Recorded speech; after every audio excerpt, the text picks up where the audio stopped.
Hello friends, എല്ലാവർക്കും കാറ്റത്തെ കിളിക്കൂടിന് വരാനിരിക്കുന്ന ഒരു എപ്പിസോഡ് റിവ്യൂയിലേക്ക് സ്വാഗതം. ഈ റിവ്യൂ നിങ്ങൾക്ക് ഇഷ്ടമായെങ്കിൽ ലൈക്ക് ചെയ്തും സബ്സ്ക്രൈബ് ചെയ്തും സപ്പോർട്ട് ചെയ്യണേ. ഡിവോഴ്സിന് ശേഷം കിളിക്കൂട്ടിൽ താമസിക്കുന്ന നിധി സുധീഷിന് 6 മാസത്തെ സമയം കൊടുക്കുകയാണ്. കള്ളത്തരവും ചതിയും ഒന്നും ചെയ്യാതെ സുധീഷ് 6 മാസം നല്ല രീതിയിൽ തന്റെ മുന്നിൽ ജീവിക്കുകയാണെങ്കിൽ സുധീഷിനെ വിവാഹം കഴിക്കാമെന്നാണ് നിധി പറഞ്ഞിരിക്കുന്നത്. അല്ലെങ്കിൽ കിളിക്കൂട്ടിൽ നിന്നും ഹോസ്റ്റലിലേക്ക് മാറും. ഈ 6 മാസത്തിനുള്ളിൽ നിധി തന്നെ ഇഷ്ടപ്പെടുമെന്നാണ് സുധീഷ് പറഞ്ഞിരിക്കുന്നത്. രാവിലെ ഓഫീസിലേക്ക് പോകാനായി ഒരുങ്ങി റൂമിന് പുറത്തേക്ക് ഇറങ്ങി വന്ന നിധിക്ക് ലഞ്ച് കൊണ്ട് കൊടുക്കുകയാണ് സുഭാഷ്. ട്രാവൽസിലേക്ക് പോകാനായി ഒരുങ്ങുകയാണ് സുധീഷ്. നിധി ചോദിക്കുന്നു, സുഭാഷ് ഏട്ടാ, ഒരു 500 രൂപയ്ക്ക് ചേഞ്ച് കാണുമോ? ഇത് കിട്ടിയ സുധീഷ് പറയണം, നിധി എന്റെ കയ്യിലുണ്ട്. 100 രൂപയായിട്ട് വേണോ അതോ 200 രൂപയും 100ഉമായിട്ട് വേണം? സുധീഷിനെ ശ്രദ്ധിക്കാത്ത രീതിയിൽ നിധി പറയുകയാണ്, സുഭാഷ് ഏട്ടാ, സുഭാഷ് ഏട്ടന്റെ കയ്യിലുണ്ടോ എന്ന് നോക്കിയേ, ഇപ്പൊ നോക്കിയിട്ട് വരാം മോളെ എന്ന് പറഞ്ഞ് സുഭാഷ് അകത്തേക്ക് പോവുകയാണ്. സുധീഷ് നിധിയെ നോക്കി നിൽക്കുമ്പോൾ നിധി സുധീഷിനെ ശ്രദ്ധിക്കുന്നില്ല. ഇതെല്ലാം നികേഷ് ശ്രദ്ധിക്കുന്നുണ്ട്. അവിടേക്ക് വന്ന സുഭാഷ് പറയുന്നു, മോളെ 200 രൂപയുള്ളൂ, അത് വാങ്ങി നിധി പറയണ, ശരി സുഭാഷേട്ട, ഞാൻ പിന്നെ തരാം. അല്ലെങ്കിൽ വേണ്ട, ഈ 500 രൂപ സുഭാഷേട്ടൻ വെച്ചോ. അപ്പൊ സുഭാഷ് പറയണ്ട, ഇതെന്തിനാ മോളെ, എനിക്ക് മോടെ കയ്യിലിരിക്കട്ടെ. സുഭാഷേട്ടന് കാശ് വേണ്ടെന്ന് നിധി ചോദിക്കുമ്പോൾ സുഭാഷ് പറയണ, എനിക്ക് വേണ്ട മോളെ, എന്റെ കൈ വേറെ ഉണ്ട്, മോൾ ഇത് വെച്ചോ. ശരി സുഭാഷേട്ട, താങ്ക് യു എന്ന് പറഞ്ഞ് ആ 200 രൂപ ബാഗിലേക്ക് വെച്ച് സുഭാഷേട്ട, ഞാൻ ഓഫീസിലേക്ക് പോവാണെന്ന് പറഞ്ഞ് നിധി അവിടെ നിന്ന് പോകാനായി തുടങ്ങുമ്പോൾ നിധിയുടെ അരികിലേക്ക് വന്ന സുധീഷ് പറയുന്നു, നിധി ഒരു 2 മിനിറ്റ്, ഞാൻ പോയി കാർ തുടച്ചിട്ട് വരാം. അങ്ങനെ കാറിന്റെ കീ എടുത്ത് പുറത്തേക്ക് ഓടി പോവുകയാണ് സുധീഷ്. മുറ്റത്ത് നിൽക്കുന്ന ഭാസ്കരൻ സുധീഷിനെ ശ്രദ്ധിക്കുന്നുണ്ട്. നിധി ചോദിക്കുന്നു, നികേഷേ നമുക്ക് പോകാം, ഞാൻ വരണോ ഏട്ടത്തിന്ന് നികേഷ് ചോദിക്കുമ്പോൾ നിധി ചോദിക്കണ്ട, നീ ഇപ്പൊ ഫ്രീ അല്ലേ? അപ്പൊ നികേഷ് പറയണ, ഞാൻ ഫ്രീ ആണ് ഏട്ടത്തി. ഇത് കേട്ട് നിധി പറയുന്നു, എന്നെ ഡ്രോപ്പ് ചെയ്തിട്ട് നീ തിരിച്ചു വന്നാ മതി. ശരി ഏട്ടത്തി വാന്ന് പറഞ്ഞ് നികേഷ് നിധിയുടെ സ്കൂട്ടറിന്റെ കീ എടുക്കുകയാണ്. ശരി സുഭാഷ് ഏട്ടാ, ഹരീഷ് പോയിട്ട് വരാന്ന് പറഞ്ഞ് നിധി നികേഷിന്റെ ഒപ്പം അവിടെ നിന്ന് പോവുകയാണ്. കാറിന്റെ ഡോറ് തുറന്നു കൊടുത്തുകൊണ്ട് സുധീഷ് പറയുന്നു, നിധി വണ്ടി റെഡി, വാ വന്ന് കയറ്, AC ഒക്കെ ഇട്ടിരിക്കുക. ഇത് കേട്ട് സുധീഷിനെ ഒന്ന് നോക്കിയിട്ട് നികേഷിന്റെ ഒപ്പം സ്കൂട്ടറിലേക്ക് കയറുകയാണ് നിധി. ഇത് കണ്ട് വിഷമത്തോടുകൂടി കാറിന്റെ ഡോർ അടയ്ക്കുകയാണ് സുധീഷ്. സുധീഷിന്റെ മുഖത്തേക്ക് പോലും നോക്കാതെ നികേഷും നിധിയും സ്കൂട്ടറിൽ അവിടെ നിന്ന് പോകുന്നു. നെഞ്ചിൽ കൈവച്ച സുധീഷ് പറയുകയാണ്, ദുഷ്ട, എന്റെ പിഞ്ച് ഹൃദയം ഇങ്ങനെ വേദനിപ്പിച്ചിട്ട് പോകുന്നത് കണ്ടില്ലേ? അങ്ങനെയൊന്നും ഉണ്ടോ നിനക്കെന്ന് ഭാസ്കരൻ ചോദിക്കുമ്പോൾ സുധീഷ് ചോദിക്കുകയാണ്, എന്ത്? അപ്പൊ ഭാസ്കരൻ പറയുകയാണ്, വേദനിക്കാൻ മനസ്സ് വേണം, അതുണ്ടോ നിനക്കെന്ന്. ഞാൻ എന്തെങ്കിലും ഇപ്പൊ നിങ്ങളോട് ചോദിച്ചോന്ന് ചോദിച്ച് സുധീഷ് ദേഷ്യത്തോടു കൂടി അകത്തേക്ക് പോവുകയാണ്. തുടർന്ന് പുഞ്ചിരിച്ച് റെസ്റ്റോറന്റിൽ ഇരിക്കുന്ന നിധി ഓർക്കുകയാണ്, ആക്സിഡന്റ് പറ്റിയതായി അഭിനയിച്ച് സുധീഷ് ഹോസ്പിറ്റലിൽ കിടന്നതും സുധീഷിന് 6 മാസം സമയം കൊടുക്കാമെന്ന് നിധി പറഞ്ഞപ്പോൾ സന്തോഷത്തോടു കൂടി ചാടി എഴുന്നേറ്റ് സുധീഷ് പറഞ്ഞു, ഞാൻ ഉറപ്പായിട്ടും നിധിക്ക് ഇഷ്ടപ്പെടുന്ന രീതിയിൽ പെരുമാറാം. നിധി വേണമെങ്കിൽ നോക്കിക്കോ, 6 മാസം കഴിയുന്നതിന് മുമ്പേ നിധി എന്നെ ഇഷ്ടപ്പെട്ടു തുടങ്ങും, അതെനിക്ക് ഉറപ്പാ. പിന്നിൽ നിന്ന് പതിയെ തോമസ് ഏട്ടൻ പറയുന്നു, എടാ സുധീഷ്, എന്താടാ ഇത്, സെറ്റപ്പ് ആയിരുന്നു എന്ന് കണ്ടുപിടിക്കുമ്പം ഇങ്ങനെ തന്നെ റിവേഴ്സ് ഗിയർ ഇട്ട് ബോഡി പാർക്ക് ചെയ്യുന്നതാ നല്ലത്. പെട്ടെന്ന് വേദന അഭിനയിച്ച് സുധീഷ് ബെഡിലേക്ക് കിടന്ന് കരഞ്ഞതും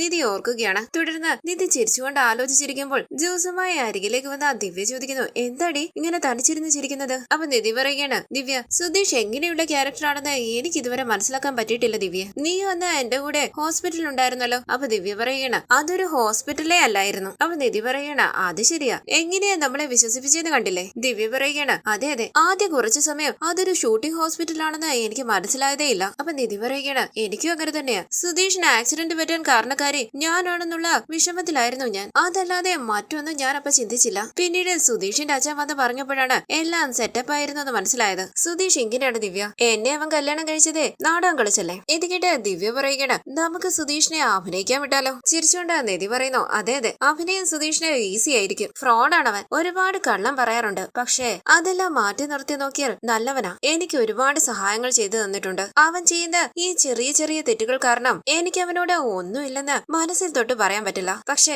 അവൻ ഇങ്ങനെയൊക്കെ നാടകം കളിക്കുമ്പോൾ ദേഷ്യം തോന്നുക, അതെന്താണെന്ന് അറിയില്ല ദിവ്യ. ചില സമയത്ത് സുധീഷിനെ കാണുമ്പോൾ സുധീഷിനോട് എനിക്ക് വല്ലാത്ത സ്നേഹത്തോടുകൂടി പെരുമാറണമെന്നും തോന്നും. പക്ഷെ ഇതുപോലെ എന്തെങ്കിലും ഫ്രോഡ് തരം ചെയ്യുമ്പോൾ ചവിട്ടി കടലിലേക്ക് തൂക്കി എറിയാൻ തോന്നും. കുറച്ചുനാൾ സമയം കൊടുക്കാം, എന്താ സംഭവിക്കുന്നതെന്ന് നോക്കാം. അപ്പൊ ദിവ്യ പറയുകയാണ്, അതിന്റെ ആവശ്യമുണ്ടെന്ന് തോന്നുന്നില്ല, നീ ഇപ്പൊ തന്നെ സുധീഷിന്റെ പ്രണയത്തിൽ വീണ് കിടക്കുക. ഇനി സുധീഷാണ് നിനക്ക് എല്ലാം എന്ന് തീരുമാനിച്ചതുപോലെയാണ് നിന്റെ സംസാരം. ഇത് കേട്ട് നിധി ചോദിക്കാണ്, ഞാൻ നിന്നോട് അങ്ങനെ പറഞ്ഞോ? പുഞ്ചിരിച്ച ദിവ്യ പറയുകയാണ്, നീ പറഞ്ഞില്ല, പക്ഷേ എനിക്ക് നിന്നെ കാണുമ്പോൾ അങ്ങനെയാ തോന്നുന്നത്. അപ്പൊ നിധി പറയണ, അങ്ങനെയൊന്നുമില്ല, എനിക്ക് സുധീഷിനെ ഇഷ്ടമാ, പക്ഷെ എനിക്ക് ആ നുണ പറയുന്ന ഫ്രോഡ് ആയിട്ടുള്ള സുധീഷിനെ ഇഷ്ടമല്ല. ഈ 6 മാസ സമയത്ത് എങ്ങനെയുണ്ടെന്ന് നോക്കാം. ഇത് കേട്ട് പുഞ്ചിരിച്ച ദിവ്യ പറയുകയാണ്, ശരി ശരി. നിധി ചിരിച്ചുകൊണ്ട് ആലോചിച്ച് ജ്യൂസ് കുടിക്കുകയാണ്. തുടർന്ന് നിധി തുണി കഴുകിക്കൊണ്ട് പുറത്ത് നിൽക്കുമ്പോൾ ഫോണുമായി അരികിലേക്ക് വന്ന സുഭാഷ് പറയുകയാണ്, മോളുടെ ഫോൺ കുറെ നേരമായിട്ട് റിംഗ് ചെയ്യുന്നുണ്ടായിരുന്നു, ഞാൻ എടുക്കാൻ ചെന്നപ്പോൾ കട്ടായി, ദേ വീണ്ടും വിളിക്കുന്നു. നിധി ഫോൺ വാങ്ങിച്ചു നോക്കി ടെൻഷനോട് കൂടി നിൽക്കുമ്പോൾ സുഭാഷ് ചോദിക്കുന്നു, ആരാ മോളെ? അപ്പൊ നിധി പറയുകയാണ് ഏട്ടത്തിയാ വിളിക്കുന്നത്. രാവിലെ എന്തിനാ വിളിക്കുന്നതെന്ന് മനസ്സിലാകുന്നില്ലല്ലോ. ഇത് കേട്ട് സുഭാഷ് പറയുകയാണ് ശരി എടുത്ത് സംസാരിക്കും മോളെ. ഇത് കേട്ട് നിധി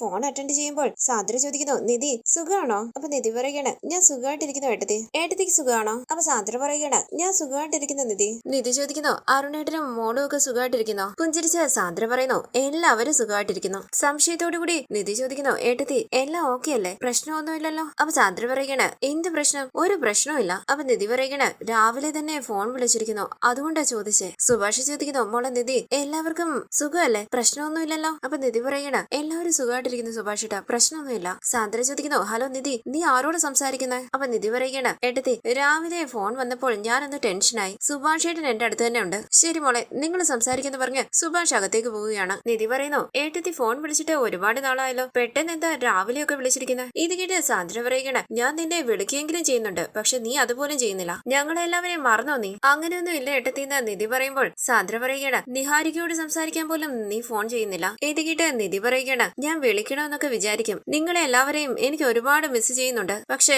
ഫോൺ ചെയ്യാൻ ഭയമാണല്ലോ. സാന്ദ്ര ചോദിക്കുന്നു നിന്റെ വീടിനെ കുറിച്ച് ഓർക്കുമ്പോൾ നിനക്ക് എന്താടി ഭയം? ഇത് കേട്ട് നിധി പറയണ ഏട്ടത്തി അത് വിട്, അമ്മയും അച്ഛനും ഒക്കെ സുഖമായിട്ടിരിക്കുന്നു. അപ്പൊ സാന്ദ്ര പറയണ അവരെല്ലാവരും സുഖമായിട്ടിരിക്കുന്നു, നിന്നെ കാണാൻ അങ്ങോട്ട് വന്നോണ്ടിരിക്കുക. ഇത് കേട്ട് ഞെട്ടി നിധി ചോദിക്കുന്നു എന്നെ കാണാൻ വരുന്നെന്നോ? അപ്പൊ സാന്ദ്ര പറയണ അതെ. ഇത് കേട്ട് നിധി ചോദിക്കണ ഇങ്ങോട്ട് വരുന്നെന്നോ? പുഞ്ചിരിച്ച് സാന്ദ്ര പറയണ അതെ നിധി. എന്താ പെട്ടെന്ന് നിധി ചോദിക്കുമ്പോൾ സാന്ദ്ര പറയണ അവരങ്ങോട്ടല്ലേ വരുന്നത്, അവരോട് തന്നെ ചോദിക്ക്. അപ്പൊ നിധി പറയണ ഏട്ടത്തി ഞാൻ അവരോട് സംസാരിക്കുന്നില്ലല്ലോ. ഇത് കേട്ട് സാന്ദ്ര പറയണ അതോർത്താണ് അവരുടെ വിഷമം. എന്ത് ചെയ്യാനാ, നിനക്ക് അവരോട് ദേഷ്യമല്ലേ? നിധി ചോദിക്കുന്നു അവരെന്നോട് ചെയ്ത ചതിയൊക്കെ ഏട്ടത്തി മറന്നോ? സുധീഷിനെ കള്ളനാക്കി ട്രാപ്പ് ചെയ്യാൻ നോക്കിയില്ലേ? ഇത് കേട്ട് സാന്ദ്ര പറയുകയാണ് അതൊക്കെ ശരിയാ, അതൊക്കെ മറക്കും നിധി. എന്താണെങ്കിലും അവര് നിന്റെ അച്ഛനും അമ്മയാ, അവരെ വേണ്ടാന്ന് നിനക്ക് പറയാൻ പറ്റുമോ? അല്ലെങ്കിൽ നിന്നെ വേണ്ടാന്ന് അവർക്ക് പറയാൻ പറ്റുമോ? അതുകൊണ്ടാ നിന്നെ കാണാൻ വേണ്ടി അവരങ്ങോട്ട് വരുന്നത്. ഇത് കേട്ട് നിധി ചോദിക്കാണ് പെട്ടെന്ന് എന്തിനാ ഏട്ടത്തി അവരെന്നെ കാണുന്നത്? എന്തെങ്കിലും പ്രശ്നം ഉണ്ടാക്കാൻ പോവുകയാണോ? അങ്ങനെയൊന്നും ഇല്ല നിധി എന്ന് സാന്ദ്ര പറയുമ്പോൾ നിധി ചോദിക്കണം പിന്നെന്തിനാ പെട്ടെന്ന് ഇങ്ങോട്ട് വരുന്നത്? എന്നോട് ഒരു വാക്ക് പോലും പറയാതെ. സാന്ദ്ര പറയുന്നു അവരങ്ങോട്ട് വന്നിട്ട് പറയും. ഇത് കേട്ട് നിധി ചോദിക്കാണ് അവരെന്തിനാ വരുന്നതെന്ന് ഏട്ടത്തിക്ക് അറിയില്ലേ? അപ്പൊ സാന്ദ്ര പറയുകയാണ് എനിക്കൊന്നും അറിയില്ല നിധി, അവര് പെട്ടെന്ന് വന്ന് മുന്നിൽ നിൽക്കുമ്പോൾ നീ ഞെട്ടുവല്ലോ, നീ ഷോക്കായി നിൽക്കണ്ടെന്ന് കരുതിയ നിനക്ക് ഞാനൊരു ഹിന്റ് തന്നത്. ഇത് കേട്ട് നിധി പറയുകയാണ് ഏട്ടത്തി അറിയാതിരിക്കാനുള്ള സാധ്യതയൊന്നുമില്ല, എന്തിനാ അവരിങ്ങോട്ട് വരുന്നത്? സാന്ദ്ര ചോദിക്കുന്നു അച്ഛനും അമ്മയല്ലേ വരുന്നത്, അതിന് നീ എന്തിനാ ഇങ്ങനെ ടെൻഷൻ ആകുന്നേ? ശരി അവര് വന്നതിന് ശേഷം നീ തന്നെ അവരോട് ചോദിക്ക്, ഞാൻ വെക്കുക. അങ്ങനെ സാന്ദ്ര ഫോൺ കട്ട് ചെയ്യുമ്പോൾ ഏട്ടത്തി എന്ന് വിളിച്ച് ടെൻഷനോടുകൂടി നിധി മനസ്സിൽ പറയുകയാണ് അവരെന്തിനാ ഇങ്ങോട്ട് വരുന്നേ? പുറത്തേക്ക് ഇറങ്ങി വന്ന സുഭാഷി ചോദിക്കുന്നു എന്താ മോളെ ഏട്ടത്തി എന്താ പറഞ്ഞേ? അപ്പൊ നിധി പറയുകയാണ് അച്ഛനും അമ്മയും എന്നെ കാണാൻ വേണ്ടി ഇങ്ങോട്ട് വരുന്നെന്ന്. വിശ്വസിക്കാനാകാതെ സുഭാഷി ചോദിക്കുന്നു ഇപ്പൊ വരുമെന്നാണോ പറഞ്ഞേ? അപ്പൊ നിധി പറയുകയാണ് അതെ സുഭാഷ് ഏട്ടാ. സന്തോഷത്തോടു കൂടി സുഭാഷ് പറയുന്നു നല്ല കാര്യമല്ലേ മോളെ, അതിനെന്തിനാ മോളിങ്ങനെ ഷോക്കാട്ടി നിൽക്കുന്നേ? അപ്പൊ നിധി പറയുകയാണ് അതല്ല പെട്ടെന്ന് വരുന്നു, അതാ എനിക്കൊന്നും മനസ്സിലാകാത്തത്. അപ്പൊ സുഭാഷ് പറയുകയാണ് ഇത്രയും നാളും അതോർത്തല്ലേ മോള് വിഷമിച്ചത്, ഇപ്പൊ അവരിങ്ങോട്ട് വരുന്നെന്ന് പറയുന്നത് നല്ല കാര്യമല്ലേ? അപ്പൊ നിധി പറയുകയാണ് എന്നോട് നല്ല ദേഷ്യത്തിലായിരുന്നല്ലോ അവര്, എന്നോട് സംസാരിക്കില്ല എന്നൊക്കെ പറഞ്ഞിട്ട് പോയവരാ, ഇപ്പൊ എന്തിനാ വരുന്നേ? സുഭാഷ് ചോദിക്കുന്നു എന്ത് ദേഷ്യ മോളെ, മോളുടെ അച്ഛനും അമ്മയല്ലേ, എല്ലാം ഇപ്പൊ മറന്നു കാണും. ഇപ്പൊ നിന്റെ ഓർമ്മ വന്നപ്പോൾ ദേഷ്യമൊക്കെ വേണ്ടെന്ന് വെച്ച് മോളെ കാണാൻ വേണ്ടി വരുന്നതാണെന്നാ തോന്നുന്നേ, അവരുടനെ എത്തുമോ മോളെ? അപ്പൊ നിധി പറയുകയാണ് അവരിങ്ങോട്ട് വന്നോണ്ടിരിക്കുകയാണെന്നാ സാന്ദ്രടുത്തി പറഞ്ഞത്. ടെൻഷനോടുകൂടി സുഭാഷ് പറയുകയാണ് അവിടുന്ന് ഇറങ്ങിയെങ്കിൽ 2 മണിക്കൂറിനുള്ളിൽ അവരിങ്ങെത്തും, ഞാൻ പോയി വീടൊക്കെ എന്നാ വൃത്തിയാക്കട്ടെ. അങ്ങനെ സുഭാഷ് അകത്തേക്ക് പോകുമ്പോൾ സംശയത്തോടുകൂടി നിധി മനസ്സിൽ പറയുകയാണ് അവരെന്തിനാ ഇങ്ങോട്ട് വരുന്നതെന്ന് മനസ്സിലാകുന്നില്ലല്ലോ. അകത്തേക്ക് കയറി വന്ന സുഭാഷ് കാണുകയാണ് നല്ല ഉറക്കത്തിൽ കിടക്കുന്ന സുധീഷിനെയും നികേഷിനെയും. ഇവർ ഇതുവരെ എഴുന്നേറ്റില്ലെന്ന് ചോദിച്ച് നികേഷിനെയും സുധീഷിനെയും തട്ടി വിളിക്കുകയാണ് സുഭാഷ്. മുഖം കഴുകി അവിടേക്ക് വന്ന ഹരീഷ് ചോദിക്കുന്നു എന്താ സുഭാഷിട്ടാ രാവിലെ ഇത്ര ധൃതി? അപ്പൊ സുഭാഷ് പറയുകയാണ് കാരണം ഉണ്ടടാ, എഴുന്നേൽക്കടാ സുധീഷേ, നികേഷേ എഴുന്നേൽക്ക്, പറയുന്നത് കേക്ക്. അപ്പൊ നികേഷ് പറയുകയാണ് സുഭാഷിട്ടാ ഞങ്ങൾ ഉറങ്ങുന്നത് കണ്ടിട്ടും ഏട്ടത്തി കാണാത്ത രീതിയിലാ പോയത്, പിന്നെ സുഭാഷിന് എന്താ പ്രശ്നം? അപ്പൊ ഹരീഷ് പറയണ സുഭാഷിട്ടാ അവരെ വെറുതെ വിട്, കുറച്ചു നേരം കിടന്ന് ഉറങ്ങിക്കോട്ടെ. സുഭാഷ് ചോദിക്കുന്നു ഉറങ്ങിക്കോട്ടെ എന്നോ? അവര് വരുമ്പോൾ ഇങ്ങനെ ഹോളിൽ കിടന്ന് ഉറങ്ങുന്നത് ശരിയാണോ? എഴുന്നേൽക്കടാ. അപ്പൊ ഹരീഷ് ചോദിക്കണ ആരാ സുഭാഷേട്ടാ വരുന്നേ? അപ്പൊ നികേഷ് പറയണ ആര് വേണമെങ്കിലും വരട്ടെ, ഞാൻ എഴുന്നേൽക്കില്ല. സുഭാഷേട്ടൻ പോയെ. ഹരീഷ് ചോദിക്കണ സുഭാഷേട്ട ആരാ വരുന്നതാ അതൊന്ന് പറ. അപ്പൊ സുഭാഷ് പറയണ എടാ നിധിയുടെ അച്ഛനും അമ്മ ഇങ്ങോട്ട് വരുന്നെന്ന്. ഇത് കേട്ട് ഞെട്ടി അയ്യോ എന്ന് പറഞ്ഞ് എഴുന്നേറ്റിരിക്കുകയാണ് സുധീഷ്. പിന്നോട്ടേക്ക് മാറി സുഭാഷ് പറയുകയാണ് പേടിപ്പിക്കുന്നോടാ. ഭയത്തോടുകൂടി സുധീഷ് ചോദിക്കുന്നു അവരെന്തിനാ ഇപ്പൊ ഇങ്ങോട്ട് വരുന്നേ? സുഭാഷ് ചോദിക്കണേ ഇത് എന്ത് ചോദ്യമാടാ, നിധിയെ കാണാൻ വേണ്ടിയാ വരുന്നേ. സുധീഷ് ചോദിക്കുന്നു നിധിയോട് അവർക്ക് ദേഷ്യമായിരുന്നല്ലോ, ഇപ്പൊ എന്താ ഇത്ര സ്നേഹം? അപ്പൊ സുഭാഷ് പറയുകയാണ് ഇപ്പൊ മകളെ കുറിച്ച് ഓർത്ത് കാണും, പിണക്കമൊക്കെ മറന്ന് അവര് നിധിയെ കാണാൻ വരുന്നതായിരിക്കും. നോക്ക് അവരെപ്പോ വേണമെങ്കിലും വരും, അവര് വരുന്നതിന് മുമ്പ് വീടൊക്കെ വൃത്തിയാക്കണം. എഴുന്നേക്കടാ നികേഷേ, ഞാൻ എത്ര നേരമായി സുഭാഷേട്ടനുമായി എഴുന്നേക്കാൻ പറയുന്നതാ. മതി ഉറങ്ങിയത്. നികേഷ് ചോദിക്കുന്നു, ഹരീഷേട്ടാ എന്തിനാ ഇങ്ങനെ സുഭാഷേട്ടൻ ബഹളം വെക്കുന്നത്? അപ്പൊ ഹരീഷ് ചോദിക്കണ, സുഭാഷേട്ടൻ പറഞ്ഞത് നീ കേട്ടില്ലേടാ? ശരിക്ക് കേട്ടില്ലെന്ന് നികേഷ് പറയുമ്പോൾ ഹരീഷ് പറയണ, ഏട്ടത്തിയുടെ അച്ഛനും അമ്മയും വരുന്നുണ്ടെന്ന്. നികേഷ് ചോദിക്കുന്നു, നമ്മുടെ ഏട്ടത്തിയുടെ അച്ഛനും അമ്മയോ? അതേന്ന് ഹരീഷ് പറയുമ്പോൾ ടെൻഷനോടുകൂടി സുധീഷിനെ നോക്കുകയാണ് നികേഷ്. അപ്പൊ സുഭാഷ് പറയണ, പെട്ടെന്ന് എഴുന്നേറ്റ്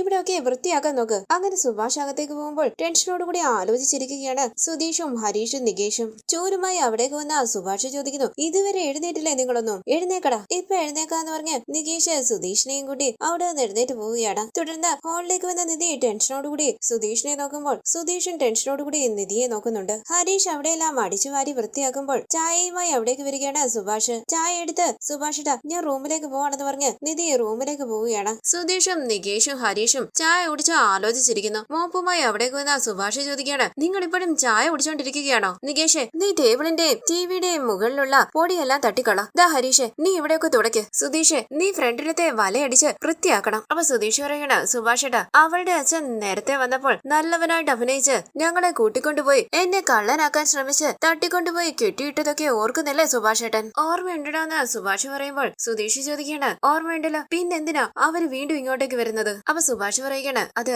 എല്ലാ കാലവും ഒരേപോലെ ആയിരിക്കുമോടാ. അപ്പൊ ഹരീഷ് പറയണ, ഏട്ടത്തിയുടെ അച്ഛനും അമ്മയും വരുന്നെന്ന് അറിഞ്ഞിട്ട് ഏട്ടത്തിക്ക് പോലും സന്തോഷമില്ല. സംശയിച്ച ഏട്ടത്തി അകത്തേക്ക് പോയത്. അപ്പൊ സുഭാഷ് പറയണ, നിധിയുടെ ഏട്ടത്തി രാവിലെ വിളിച്ച് അച്ഛനും അമ്മയും വരുന്നുണ്ടെന്ന് പറഞ്ഞു. പെട്ടെന്ന് കേട്ടതുകൊണ്ടായിരിക്കും. അച്ഛനും അമ്മയും വരുന്നുണ്ടെന്ന് അറിഞ്ഞിട്ട് നിധിക്ക് സന്തോഷമില്ലാതിരിക്കോ? അപ്പൊ സുധീഷ് പറയണ, അതല്ല സുഭാഷേട്ടാ, എനിക്കെന്തോ സംശയങ്ങളുണ്ട്. അപ്പൊ സുഭാഷ് പറയണ, നീ അത് വിടടാ, അവരെല്ലാം മറന്നിട്ടായിരിക്കും വരുന്നത്. എന്നും പിണക്കം കാണിച്ചിരിക്കാൻ പറ്റുമോ? മനസ്സ് മാറില്ലേ? നോക്ക്, അവര് വരുമ്പോൾ എല്ലാവരും മര്യാദയ്ക്ക് പെരുമാറിക്കോണം. പഴയതൊക്കെ മനസ്സിൽ വെച്ചോണ്ടിരിക്കരുത്. ചില നികേഷ് പതിയെ കബോർഡൊക്കെ തുടയ്ക്കുന്നത് കണ്ട് സുഭാഷ് പറയണ, എടാ നികേഷ്, കുറച്ചുകൂടി പതിയെ തുടയ്ക്കടാ, അതിന് വേദനിക്കും. ഒന്ന് പെട്ടെന്ന് ജോലിയൊക്കെ തീർക്കാൻ നോക്കടാ. അപ്പൊ നികേഷ് പറയുന്നു, എഴുന്നേറ്റത് മുതൽ ഒന്നും കഴിച്ചിട്ടില്ല സുഭാഷേട്ടാ, പിന്നെ എങ്ങനെ എനർജി വരാനാ? സുഭാഷ് ചോദിക്കുന്നു, നീ ചായ കുടിച്ചില്ലേ? പിന്നെന്താ? അപ്പൊ ഹരീഷ് പറയണ, ചായ മാത്രമല്ല സുഭാഷേട്ടാ, 2 ക്രീം ബിസ്ക്കറ്റും കഴിച്ചു. ഇത് കേട്ട് നികേഷ് ഹരീഷിനെ നോക്കുമ്പോൾ സുഭാഷ് ചോദിക്കാണ്, പിന്നെന്താണ് നിന്റെ പ്രശ്നം? പെട്ടെന്നാവട്ടെ. എടാ ഹരീഷ്, ഇവിടെല്ലാം തുടച്ച് വൃത്തിയാക്കിയതിനു ശേഷം ആ റൂം സ്പ്രേയും കൂടി അടിച്ചേക്കണേ. എടാ സുധീഷ്, ചുമ്മാ നിൽക്കാതെ ജോലി ചെയ്യാൻ നോക്ക്. തുടർന്ന് സുധീഷ് ആ വഴി നടന്നു വരുമ്പോൾ ഹരീഷ് പറയുകയാണ്, സുധീഷ് ഏട്ടാ തുടച്ചോണ്ട് നിൽക്കുന്ന കണ്ടില്ലേ? അപ്പൊ സുധീഷ് പറയുകയാണ്, ഓ പളപളാന്ന് വൈറ്റ് ടൈൽസ് ഇട്ടിരിക്കുകയല്ലേ, ഞാൻ കാല് വെച്ചാൽ ഉടനെ കാലിലെ ചെളി വരാനായിട്ട് ആ തുടയ്ക്ക്. അപ്പൊ നികേഷ് പറയുകയാണ്, അങ്ങനെ പറ സുധീഷ് ഏട്ടാ, ഇവരുടെയൊക്കെ വിചാരം ഈ വീട് ക്ലീൻ ചെയ്താൽ മാളികയാകുമെന്നാ. എത്ര ക്ലീൻ ചെയ്താലും ഈ വീട് അത്രയ്ക്കൊക്കെ ഉള്ളൂ. എന്തിനാ ഇങ്ങനെ ക്ലീൻ ചെയ്യുന്നത്? അങ്ങനെ തന്നെ കിടക്കട്ടെ എന്ന് വിചാരിച്ച പോരെ? ഇത് കേട്ട് സുഭാഷ് പറയുകയാണ്, എടാ നമ്മുടെ വീട് നമ്മൾ തന്നെയാണ് വൃത്തിയാക്കി ഇടേണ്ടത്. വീട് മാളിക പോലെ ആയാലേ വൃത്തിയാക്കാൻ പറ്റൂന്നില്ല. ആരെങ്കിലും വരുമ്പോഴല്ലേ ഈ വീടൊന്ന് ക്ലീൻ ചെയ്യുന്നത്. അതുപോലെ ചെയ്യാൻ വയ്യ നിങ്ങൾക്ക്. സംസാരിച്ചു കേൾക്കാതെ പെട്ടെന്ന് പണി തീർക്കാൻ നോക്കടാ. എടാ സുധീഷ്, നീ എന്താ ഇങ്ങനെ നിൽക്കുന്നേ? ഞാനിപ്പോ എന്താ ചെയ്യേണ്ടതെന്ന് സുധീഷ് ചോദിക്കുമ്പോൾ സുഭാഷ് പറയുകയാണ്, എന്തെങ്കിലുമൊക്കെ ചെയ്യടാ, ഇവര് ജോലി ചെയ്യുന്ന കണ്ടില്ലേ നീ? അപ്പൊ സുധീഷ് പറയണ, ഇവരെല്ലാവരും ജോലി ചെയ്യല്ലേ, ഞാൻ പിന്നെ എന്ത് ചെയ്യാനാ? എനിക്ക് നല്ല സംശയമുണ്ട്, ഇത് ശരിയാകില്ല എന്നാ ഹരീഷ് പറയുമ്പോൾ സുഭാഷ് പറയണ, എടാ സുധീഷ് പെട്ടെന്നാവട്ടെ വൃത്തിയാക്ക്. അയ്യോ അത് മറന്നല്ലോ, ബാത്റൂം ഏത് അവസ്ഥയിലാണെന്ന് അറിയില്ല, നിങ്ങൾ ഇവിടെയെല്ലാം ക്ലീൻ ചെയ്യും, ഞാൻ ബാത്റൂം ക്ലീൻ ചെയ്യാം. അങ്ങനെ സുഭാഷ് അവിടെ നിന്ന് പോകുമ്പോൾ പുറത്തേക്ക് പോയി ആലോചിച്ചിരിക്കുകയാണ് സുധീഷ്. തുടർന്ന് ക്ഷീണത്തോടുകൂടി അവിടേക്ക് വന്നിരുന്ന നികേഷ് പറയുകയാണ്, ഹരീഷ് ഏട്ടാ ഇനി ഈ വീട്ടിൽ ക്ലീൻ ചെയ്യാൻ ഒന്നും ബാക്കിയില്ല. പുറത്തിരിക്കുന്ന സുധീഷ് മനസ്സിൽ പറയുകയാണ്, എന്തിനായിരിക്കും അവരിപ്പോ ഇങ്ങോട്ട് വരുന്നത്? അവിടേക്ക് വന്ന സുഭാഷ് ചോദിക്കുകയാണ്, നീ ഇവിടെ ഇരുന്ന് വിശ്രമിക്കുകയാണോടാ സുധീഷേ? നിനക്ക് എന്തെങ്കിലും ജോലി ചെയ്തൂടെ? ദേ ചെയ്യുക സുഭാഷ് ഏട്ടാ എന്ന് പറഞ്ഞ് ചൂരെടുത്ത് മുറ്റം തൂക്കുകയാണ് സുധീഷ്. പെട്ടെന്നാവട്ടെ എന്ന് പറഞ്ഞ് സുഭാഷ് അകത്തേക്ക് പോകുന്നു. തുടർന്ന് കാറിൽ അവിടേക്ക് വരികയാണ് രാജീവും ഹേമയും. പുറത്തിരിക്കുന്ന ഭാസ്കരൻ ആ കാറിലേക്ക് തന്നെ നോക്കിയിരിക്കുകയാണ്. സുഭാഷ് പറയുന്നു, നിധി കാർ വരുന്നുണ്ട്, അച്ഛനും അമ്മയാണെന്ന് തോന്നുന്നു. ഇത് കേട്ട് നിധി ടെൻഷനോടുകൂടി ഉമ്മറത്തേക്ക് വരുമ്പോൾ സുധീഷും നികേഷും ഹരീഷും അവിടേക്ക് വരികയാണ്. വണ്ടിയിൽ നിന്ന് ഇറങ്ങിയ രാജീവിനെയും ഹേമയെയും കണ്ട് ഭാസ്കരൻ മനസ്സിൽ പറയുകയാണ്, ഇവരെന്തിനാ ഇങ്ങോട്ട് വരുന്നേ? വാ മോളെ വാടാന്ന് പറഞ്ഞ് സുഭാഷ് സന്തോഷത്തോടുകൂടി അവരുടെ അരികിലേക്ക് പോവുകയാണ്. ഹരീഷും നികേഷും പിന്നാലെ പോകുമ്പോൾ ടെൻഷനോടുകൂടി നിൽക്കുകയാണ് നിധിയും സുധീഷും. രാജീവ് പറയുന്നു, ഹേമേ ഇതാ വീട്. നമസ്കാരം സർ, വരണമെന്ന് പറഞ്ഞ് അവരെ സന്തോഷത്തോടുകൂടി സ്വീകരിക്കുകയാണ് സുഭാഷ്. നിധി അവരുടെ അരികിലേക്ക് പോകാനായി തുടങ്ങുമ്പോൾ ടെൻഷനോടുകൂടി സുധീഷ് ചോദിക്കുന്നു, നിധി നീ എന്തെങ്കിലും അവരോട് പറഞ്ഞായിരുന്നോ? മനസ്സിലായില്ല എന്ന് നിധി പറയുമ്പോൾ സുധീഷ് ചോദിക്കുകയാണ്, അല്ല ഇവിടെ നടന്ന കാര്യങ്ങൾ എന്തെങ്കിലും നിധി അവരോട് പറഞ്ഞായിരുന്നോ? ഞാൻ എന്ത് പറയാനാണെന്ന് നിധി ചോദിക്കുമ്പോൾ സുധീഷ് പറയുകയാണ്, നിധി നമ്മൾ ഡിവോഴ്സ് ആയ കാര്യം പറഞ്ഞായിരുന്നോ? അപ്പൊ നിധി പറയുകയാണ്, ഞാൻ ഒന്നും പറഞ്ഞില്ല. സുധീഷ് ചോദിക്കുന്നു, പിന്നെന്താ അവര് പെട്ടെന്ന് ഇങ്ങോട്ട് വന്നേ? ഇത് കേട്ട് സുധീഷിനെ ഒന്ന് നോക്കിയിട്ട് നിധി പുറത്തേക്ക് പോവുകയാണ്. നിധി എന്ന് വിളിച്ച വിഷമത്തോടുകൂടി സുധീഷും പിന്നാലെ പോകുന്നു. പുറത്തേക്ക് ഇറങ്ങി വരുന്ന നിധിയെ കണ്ടു നിറങ്ങി നിൽക്കുകയാണ് ഹേമയും രാജീവും. ഹേമ സ്നേഹത്തോടുകൂടി മോളെ നിധി എന്ന് വിളിക്കുമ്പോൾ കരഞ്ഞുകൊണ്ട് ഹേമയെ കെട്ടിപ്പിടിക്കുകയാണ് നിധി. ഹേമയും കരഞ്ഞുകൊണ്ട് നിധിയെ നിധിയെ ചേർത്ത് പിടിക്കുന്നു. ഇത് കണ്ട് കണ്ണു നിറഞ്ഞു നിൽക്കുകയാണ് രാജീവ്. സുഭാഷും ഹരീഷും നികേഷും പുഞ്ചിരിച്ച് അവരെ തന്നെ നോക്കി നിൽക്കുന്നു. നിധിയുടെ കവിളിൽ പിടിച്ച് ഹേമ ചോദിക്കുന്നു, സുഖമാണോ മോളെ? അപ്പൊ നിധി പറയുകയാണ്, ഞാൻ സുഖമായിട്ടിരിക്കുന്നു അമ്മേ. അമ്മയ്ക്ക് സുഖമാണോ? അപ്പൊ ഹേമ പറയുകയാണ്, ആ സുഖമായിട്ടിരിക്കുന്നു. നിധി കണ്ണു നിറഞ്ഞ് രാജീവിന്റെ അരികിലേക്ക് വരുമ്പോൾ രാജീവ് കരയുകയാണ്. പൊട്ടിക്കരഞ്ഞ് രാജീവിനെ കെട്ടിപ്പിടിക്കുകയാണ് നിധി. നിധിയുടെ കവിളിൽ പിടിച്ച് രാജീവ് ചോദിക്കുന്നു, മോക്ക് സുഖമാണോ? ഞങ്ങള് മോളെ ഒരുപാട് മിസ് ചെയ്യുന്നു. മോക്ക് കുഴപ്പമൊന്നുമില്ലല്ലോ? അപ്പൊ നിധി പറയുകയാണ്, ഞാൻ സുഖമായിട്ടിരിക്കുന്ന അച്ഛാ. സുഭാഷ് ചോദിക്കുന്നു, സാർ നിങ്ങൾ എന്തിനെങ്ങനെ പുറത്ത് നിൽക്കുന്നത്? അകത്തേക്ക് വാ. അമ്മ വരൂ. ഇത് കേട്ട് നിധി പറയുകയാണ്, അച്ഛാ അമ്മ അകത്തേക്ക് വാ. അങ്ങനെ എല്ലാവരും അകത്തേക്ക് പോകുമ്പോൾ സുധീഷ് പുറത്ത് തന്നെ നിൽക്കുകയാണ്. രാജീവും ഹേമയും സുധീഷിനെ ഒന്ന് നോക്കിയിട്ട് നിധിയുടെ പിന്നാലെ പോകുന്നു. ഭാസ്കരൻ സംശയത്തോടുകൂടി ആലോചിച്ചിരിക്കുന്നു. തുടർന്ന് രാജീവും ഹേമയും അകത്തേക്ക് കയറി ഇരിക്കുകയാണ്. ഹേമ ചുറ്റും നോക്കുന്നു. നിധി അവരെ ശ്രദ്ധിക്കുമ്പോൾ സംശയത്തോടുകൂടി മുഖത്തോട് മുഖം നോക്കുകയാണ് സുധീഷും ഹരീഷും നികേഷും. അവർക്ക് വെള്ളം കൊണ്ട് കൊടുക്കുകയാണ് സുഭാഷ്. ഭാസ്കരനും അവിടേക്ക് വന്നിരിക്കുകയാണ്. നിങ്ങൾക്ക് സുഖമാണോ എന്ന് ഭാസ്കരൻ ചോദിക്കുമ്പോൾ രാജീവ് പറയുകയാണ്, സുഖമായിട്ടിരിക്കുന്നു. നിങ്ങൾക്ക് സുഖമാണോ? അപ്പൊ ഭാസ്കരൻ പറയുകയാണ്,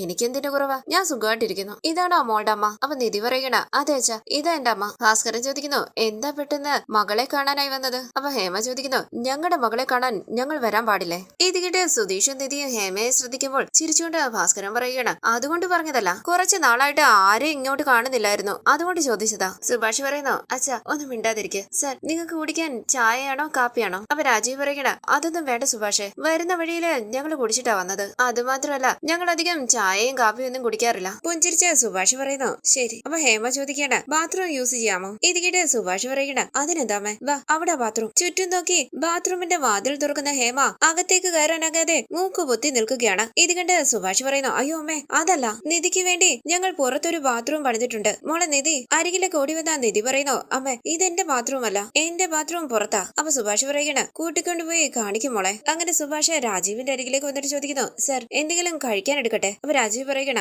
ഒന്നും വേണ്ട സുഭാഷേ. ഹേമ ചോദിക്കുന്നു, എന്താടി ഇത്? ഇങ്ങനെ ഒരു വീട്ടില് നീ എങ്ങനെയാ താമസിക്കുന്നതെന്ന് എനിക്ക് മനസ്സിലാവുന്നില്ല. അപ്പൊ നിധി പറയണ, അങ്ങനെയൊന്നും ഇല്ല അമ്മ, അത് ഇവര് യൂസ് ചെയ്യുന്ന ബാത്റൂമാ, എനിക്ക് മാത്രമായിട്ടൊരു ബാത്റൂം ഉണ്ട്. അമ്മ വാ. അങ്ങനെ നിധി ഹേമയും കൂട്ടി പുറത്തേക്ക് പോവുകയാണ്. തുടർന്ന് രാജീവ് എല്ലാവരുമായി സംസാരിച്ചിരിക്കുമ്പോൾ നിധിയും ഹേമയും അവിടേക്ക് വരുന്നു. ഹേമ രാജീവിന്റെ അരികിലേക്ക് ഇരിക്കുമ്പോൾ രാജീവ് പറയുന്നു, മോളെ നിധി ഇരിക്ക്. ഇത് കേട്ട് നിധി അവിടേക്ക് ഇരിക്കുമ്പോൾ ഹേമ വളരെ ദേഷ്യത്തോടുകൂടി സുധീഷിനെ നോക്കുന്നുണ്ട്. രാജീവ് ചോദിക്കുന്നു, ഞാൻ ചിലതൊക്കെ കേട്ടു, സത്യമാണോ? ഇത് കേട്ട് ടെൻഷനോടുകൂടി മുഖത്തോട് മുഖം നോക്കുകയാണ് നിധിയും സുധീഷും. എന്താ അച്ഛാന്ന് നിധി ചോദിക്കുമ്പോൾ രാജീവ് പറയുന്നു, നീ നേരത്തെ ഡിവോഴ്സിന് അപ്ലൈ ചെയ്ത കാര്യം ഞാൻ അറിഞ്ഞായിരുന്നു. പിന്നീട് ഞാൻ കേട്ടു നിങ്ങൾ ഒരുമിച്ച് ജീവിക്കാൻ തീരുമാനിച്ചുവെന്ന്. പക്ഷെ ഇപ്പം ഡിവോഴ്സ് ആയെന്നറിഞ്ഞു. ഇത് കേട്ട് എല്ലാവരും ഞെട്ടി മുഖത്തോട് മുഖം നോക്കുകയാണ്. സുധീഷ് ചോദിക്കുന്നു, അതെങ്ങനെ നിങ്ങൾ അറിഞ്ഞു? എല്ലായിടത്തും ആൾക്കാരെ വെച്ചിട്ടുണ്ടെന്ന് തോന്നുന്നു. രാജീവും ഹേമയും സുധീഷിനെ നോക്കുമ്പോൾ സുഭാഷ് പറയുന്നു, എടാ സുധീഷ് ഒന്ന് മിണ്ടാ നിൽക്കടാ. ഹേമ നിധിയോട് പറയുന്നു, നിങ്ങളുടെ ഡിവോഴ്സ് കഴിഞ്ഞു എന്ന് അറിഞ്ഞിട്ടാ ഞങ്ങൾ ഇപ്പൊ ഇങ്ങോട്ട് വന്നേ. റെഡിയാകും നിധി, നമുക്ക് പോകാം. ഇത് കേട്ട് നിധിയും മറ്റെല്ലാവരും ഞെട്ടി ടെൻഷനോടുകൂടി നിൽക്കുകയാണ്. സുഭാഷിനെ ഒന്ന് നോക്കിയിട്ട് നിധി പറയുന്നു, മനസ്സിലായില്ലമ്മേ. അപ്പൊ ഹേമ പറയുകയാണ്, നിങ്ങളുടെ ഡിവോഴ്സ് കഴിഞ്ഞില്ലേ? ഇനി നീ എന്തിനാ ഇവിടെ താമസിക്കുന്നേ? നമുക്ക് നമ്മുടെ വീട്ടിലേക്ക് പോകാം, പെട്ടെന്ന് റെഡിയാകും. സുധീഷ് പതിയെ ഹരീഷിനോട് ചോദിക്കുന്നു, എന്താടാ ഇതെല്ലാം? നിധി സുധീഷിനെ നോക്കുമ്പോൾ പോകരുതെന്ന് കണ്ണുകൊണ്ട് കാണിക്കുകയാണ് സുധീഷ്. കണ്ടു നിറങ്ങിയ നിധി പറയുന്നു, ഇല്ലമ്മേ അത്. അപ്പൊ ഭാസ്കരൻ പറയുകയാണ്, ഡിവോഴ്സ് ആയാലെന്താ ഇവിടെ താമസിക്കാൻ പാടില്ലെന്നുണ്ടോ? ഹേമ ചോദിക്കുന്നു, ഇതെന്തൊരു ചോദ്യോ? ഡിവോഴ്സ് ആയതിനു ശേഷവും ഞങ്ങളുടെ മകൾ എന്തിനാ നിങ്ങളുടെ വീട്ടിൽ താമസിക്കുന്നേ? നിങ്ങൾക്കൊരു മകൾ ഉണ്ടായിരുന്നെങ്കിൽ ആ മകള് ഡിവോഴ്സിന് ശേഷം ഭർത്താവിന്റെ വീട്ടിൽ തന്നെ താമസിക്കട്ടെ എന്ന് കരുതി വിടുമോ, അതോ വീട്ടിലേക്ക് കൂട്ടിക്കൊണ്ടുവരുമോ? അപ്പൊ ഭാസ്കരൻ പറയുകയാണ്, പെണ്ണിന് ഇഷ്ടമാണെങ്കിൽ പിന്നെ എന്താ പ്രശ്നം? ഭർത്താവിന്റെ വീട്ടിൽ താമസിക്കണമെന്നുണ്ടെങ്കിൽ ഭർത്താവിന്റെ വീട്ടിൽ തന്നെ താമസിക്കട്ടെ. ഡിവോഴ്സ് കഴിഞ്ഞെങ്കിലും അവൾക്ക് അവിടെ താമസിക്കാനായിരിക്കും ഇഷ്ടം. അപ്പൊ രാജീവ് പറയുകയാണ്, ദേ നോക്ക് നിധി, ഇത്രയും നാളും നീ ഇവിടെ താമസിച്ചതിന് ഒരു കാരണം ഉണ്ടായിരുന്നു. ഇപ്പൊ ആ കാരണവും ഇല്ല. നിങ്ങൾ ഡിവോഴ്സ് ആയില്ലേ? ഇനിയും നീയും ഈ കുടുംബവുമായി എന്ത് ബന്ധമാ ഉള്ളത്? നീ തന്നെ പറ. അപ്പൊ നിധി പറയണ, അച്ഛാ അത് എനിക്ക്. അങ്ങനെ നിധി വിഷമത്തോടുകൂടി സുധീഷിനെ നോക്കുകയാണ്. സുധീഷും വളരെ വിഷമത്തോടുകൂടി നിധിയെ നോക്കുന്നു. ഹേമപതിയെ രാജീവിനോട് പറയുന്നു, രാജീവേട്ടാ നമുക്ക് അവളെ പുറത്തേക്ക് കൂട്ടിക്കൊണ്ടുപോയി തനിച്ച് സംസാരിക്കാം. അപ്പൊ രാജീവ് പറയുന്നു, ആരും ടെൻഷൻ ആകണ്ട, നിധിയെ ഞങ്ങളിപ്പം അങ്ങനെയൊന്നും കൊണ്ടുപോകില്ല. ഞങ്ങൾക്ക് നിധിയോടൊന്ന് തനിച്ച് സംസാരിക്കണം. ഇത് കേട്ട് സുധീഷ് ഭയന്ന് നിൽക്കുമ്പോൾ രാജീവ് പറയുന്നു, നിധി നീ വാ, നിന്നോട് ഞങ്ങൾക്ക് സംസാരിക്കാനുണ്ട്. ഇത് കേട്ട് നിധി ഭയത്തോടു കൂടി ഇരിക്കുമ്പോൾ ഹേമ പറയുകയാണ്, സംസാരിക്കാനല്ലേടി വിളിക്കുന്നത്, അതിനുപോലെ നീ വരില്ലേ? അപ്പൊ സുധീഷ് പറയുകയാണ്, സംസാരിക്കാനുണ്ടെങ്കിൽ ഇവിടെ വെച്ച് തന്നെ സംസാരിക്കാമല്ലോ. ഇത് കേട്ട് സുഭാഷ് പറയുകയാണ്, സുധീഷ് നീ ഒന്നും മിണ്ടാ നിൽക്ക്, നിങ്ങൾ സംസാരിച്ചിട്ട് വാ. ഇത് കേട്ട് അവിടെ നിന്ന് എഴുന്നേറ്റ് രാജീവ് പറയുന്നു, വാ മോളെ വാ എന്ന് പറഞ്ഞ് ഹേമ നിധിയുടെ കയ്യിലേക്ക് പിടിക്കുമ്പോൾ രാജീവ് പറയുകയാണ്, മോളെ പേടിക്കണ്ട, വാ, നിന്നെ അങ്ങനെയൊന്നും ഞങ്ങൾ കൂട്ടിക്കൊണ്ടു പോകില്ല. ഇവരോട് എല്ലാവരോടും ഞാൻ അത് തന്നെയല്ലേ പറഞ്ഞേ. സംസാരിച്ചിട്ട് നേരെ നമ്മൾ ഇങ്ങോട്ട് തന്നെ വരും. ഈ അച്ഛൻ പറഞ്ഞാൽ പറഞ്ഞതാണെന്ന് നിനക്കറിയാലോ. ഇത് കേട്ട് നിധി പറയുകയാണ്, സുഭാഷേട്ടാ അച്ഛനെന്തോ എന്നോട് സംസാരിക്കാനുണ്ടെന്നാ പറയുന്നത്, ഞാൻ പോയി സംസാരിച്ചിട്ട് വരാം. ഇത് കേട്ട് സുധീഷ് ഭയത്തോട് കൂടി നിൽക്കുമ്പോൾ ടെൻഷനോടുകൂടി സുഭാഷ് പറയുന്നു, പോയിട്ട് വാ മോളെ നമുക്ക് പോയിട്ട് വരാന്ന് പറഞ്ഞ് രാജീവ് പുറത്തേക്ക് പോകുമ്പോൾ നിധിയുടെ കൈ പിടിച്ച് പിന്നാലെ പോകുകയാണ് ഹേമ. നിധി തിരിഞ്ഞ് സുധീഷിനെ നോക്കുന്നുണ്ട്. പതിയെ നിധിന്ന് വിളിച്ച് സുധീഷ് ചോദിക്കുന്നു, സുഭാഷേട്ടാ എന്താ ഇതൊക്കെ? രാജീവിന്റെയും ഹേമയുടെയും ഒപ്പം കാറിന്റെ അരികിലേക്ക് പോവുകയാണ് നിധിന്ന് വിളിച്ച് സുധീഷ് പുറത്തേക്ക് ഓടി വരുമ്പോൾ പിന്നാലെ ഓടി വരികയാണ് എല്ലാവരും. സുധീഷ് കണ്ണു നിറങ്ങിയ ഭയത്തോടുകൂടി നിധി പോകുന്നത് നോക്കി നിൽക്കുമ്പോൾ നിധിയും സുധീഷിനെ തന്നെ തിരിഞ്ഞു നോക്കുകയാണ്. രാജീവ് കാറിന്റെ ഡോറ് തുറന്നു കൊടുക്കുമ്പോൾ വിഷമത്തോടുകൂടി സുധീഷിനെ ഒന്ന് നോക്കിയിട്ട് അവരുടെ ഒപ്പം കാറിൽ കയറി അവിടെ നിന്ന് പോവുകയാണ് നിധി. സുധീഷ് ചോദിക്കുന്നത്, സുഭാഷേട്ടാ എന്തിനാ അവളെ അവരുടെ ഒപ്പം പറഞ്ഞു വിട്ടത്? അപ്പൊ സുഭാഷ് പറയുകയാണ്, അവർക്ക് സംസാരിക്കണമെന്ന് പറഞ്ഞ് കൂട്ടിക്കൊണ്ട് പോകുന്നല്ലേ, നമുക്ക് എന്ത് ചെയ്യാനാ? അപ്പൊ സുധീഷ് പറയുകയാണ്, സുഭാഷേട്ടാ അവരെന്തെങ്കിലും പറഞ്ഞ് അവളെ കൂട്ടിക്കൊണ്ടു പോകും. തക്കലയിൽ അയാൾക്ക് ബിസിനസ് ഒക്കെ ഉള്ളതല്ലേ, അതൊക്കെ നോക്കി നടത്തിയാ പോരെ? മകളുടെ ജീവിതത്തിൽ എന്താ നടക്കുന്നതെന്ന് നോക്കി നടക്കണം. സുഭാഷേട്ടാ നിധി പോകും. അപ്പൊ സുഭാഷ് പറയുകയാണ്, എടാ അങ്ങനെയൊന്നും നിധി പോകത്തില്ലടാ, പേടിക്കണ്ട. അപ്പൊ സുധീഷ് പറയുകയാണ്, അവര് സംസാരിക്കണമെന്ന് പറഞ്ഞ് വിളിച്ചപ്പോൾ നിധി കൂടെ പോയില്ലേ, അപ്പൊ അവള് വീട്ടിലേക്കും പോകില്ലേ? അപ്പൊ സുഭാഷ് പറയുകയാണ്, സംസാരിച്ചിട്ട് വീണ്ടും നമ്മുടെ വീട്ടിലേക്ക് തിരിച്ചു കൊണ്ടുവരുമെന്ന് പറഞ്ഞതുകൊണ്ടല്ലേ നിധി അവരുടെ ഒപ്പം പോയത്. അങ്ങനെയൊന്നും നിധി ഇവിടുന്ന് പോയില്ലടാ, നീ അകത്തേക്ക് വാ, എനിക്ക് പേടിയാ സുഭാഷേട്ടാന്ന് സുധീഷ് പറയുമ്പോൾ നീ വാടാന്ന് പറഞ്ഞ് സുധീഷിനെയും കൂട്ടി അകത്തേക്ക് പോവുകയാണ് സുഭാഷ്. എല്ലാവരും പിന്നാലെ പോകുന്നു. ഈ സീരിയലിന്റെ കൂടുതൽ വീഡിയോസിനായി ചാനൽ സബ്സ്ക്രൈബ് ചെയ്ത് സപ്പോർട്ട് ചെയ്യണേ. താങ്ക്